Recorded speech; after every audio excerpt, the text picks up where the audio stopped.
Miles Kelly, Princess Time. Snow White and the Seven Dwarfs.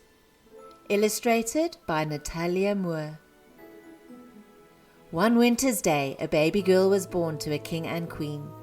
She was very pretty, with skin as white as snow and lips as red as blood. She was named Snow White before her mother sadly died. The king remarried, but his new queen was unkind and vain. She had a magic mirror to which she would say, "Mirror, mirror on the wall, who is the fairest of them all?" "You, O queen, are the fairest of them all." Many years later, when Snow White was 16, the queen asked the same question, and the mirror replied, "You, O queen, are very fair, but Snow White is now the fairest."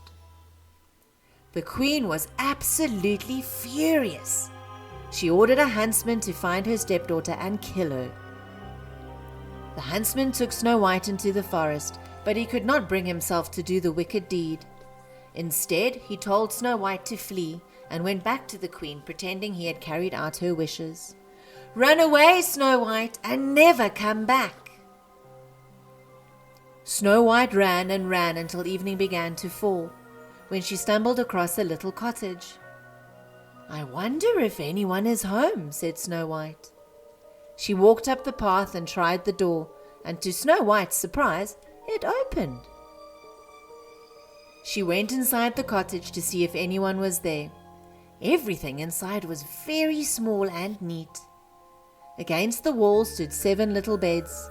Snow White sank down on one and soon fell fast asleep. Later that night, the owners of the cottage came back. They were 7 dwarfs who had been mining in the mountains for jewels. When Snow White awoke, she explained to the dwarfs what had happened. They kindly said, "You are very welcome to stay here with us." While the dwarfs went out to work, Snow White looked after the cottage. Each day they warned her to beware of her stepmother. But one day, months later, the magic mirror told the evil queen that Snow White was still alive. "Snow White is in the forest." The queen set out to look for Snow White, disguised as an old woman. She took with her an apple that was poisoned on one side.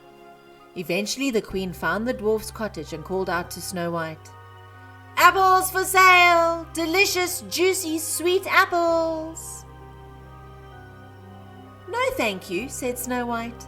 But the queen wouldn't take no for an answer. She cut off a piece from the green half of the apple. "Look, I will eat some first. It is quite safe." Snow White was hungry, so she took the apple, taking a bite from the rosy red side. Straight away she fell down as if dead. When the dwarfs came home and found Snow White, they hugged each other and wept. They made a glass coffin for Snow White. Very strangely, she always looked as if she had just fallen asleep.